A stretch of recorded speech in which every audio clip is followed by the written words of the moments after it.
someone was to ask me the difference between the two machines, I would say this one goes and this one goes.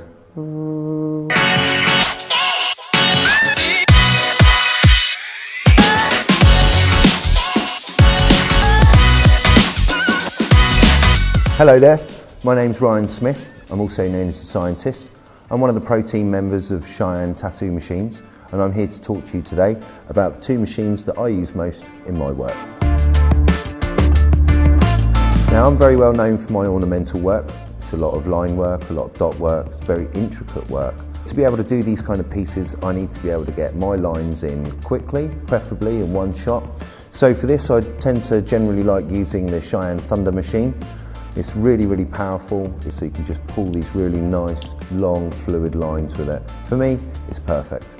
I also use the Cheyenne Pen a lot as well, probably the most out of all my machines I have. For me, it's a very universal machine in the respect that it can line really well. It's very good for dot work, but it's also very good for colour packing and blending, and also for grey shade blending as well.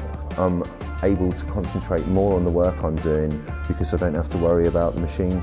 It's just so easy to use. There are many tattoo sessions I'll use where I will just use the pen from start to finish. Turn it on, it goes.